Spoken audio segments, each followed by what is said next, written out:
সকলকে স্বাগত জানিয়ে আমি আজকের ভিডিও শুরু করছি। আজকে আমি বানাচ্ছি ভাত ফ্রাই। কালকের অনেকটা ভাত রয়ে গেছে, আজকে সেটা আমি ফ্রাই করব।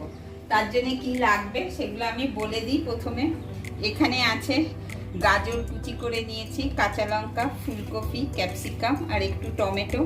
আর ফোড়নির জন্য আছে সর্ষে, শুকনো লঙ্কা আর একটু বাদাম আর এখানে কারি পাতা। কড়াইটা বসিয়ে দিয়েছি, কড়াইটা গরম হচ্ছে। এখন আমি তেল দিয়ে দিই। তেলটা গরম হচ্ছে, অল্পই তেল দিয়েছি আমি। তেলটা একটু গরম হোক। তেলটা আমার গরম হয়ে গেছে। এখন আমি এই সর্ষেটা আর শুকনো লঙ্কাটা ফোড়ন দিয়ে দিলাম আর কারি পাতাটাও দিয়ে দেব। এই বাদামটাও দিয়ে দিলাম। এটা একটু এখন ভাজা হোক। এখন আমি ফুলকপিটা দিয়ে দেবো, কাঁচা লঙ্কাটাও দিয়ে দিলাম, গাজরটাও দিয়ে দিলাম। এগুলো একটু টাইম লাগবে, এগুলো সব একসাথে একটু ভাজা হোক।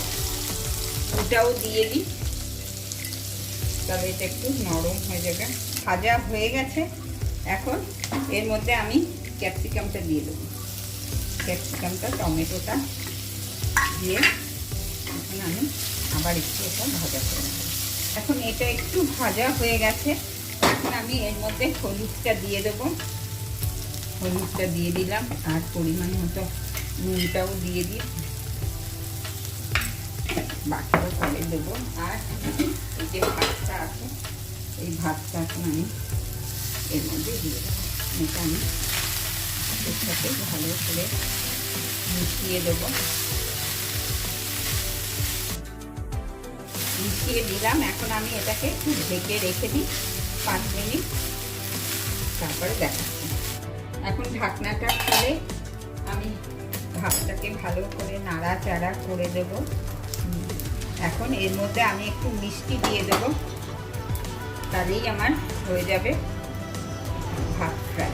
এখন নেড়ে চেড়ে আমি আবার 2 মিনিটের জন্য ঢেকে দিই, তারপরে আপনাদেরকে আবার দেখাচ্ছি। এখন আমার ভাত ফ্রাই হয়ে গেছে। এই যে কি সুন্দর হয়েছে। এইভাবে আমার রেডি হয়ে গেল ভাত ফ্রাই। ভিডিওটা ভালো লেগে থাকলে প্লিজ আপনারা লাইক, শেয়ার, কমেন্ট, সাবস্ক্রাইব করবেন, আমার পাশে থাকবেন।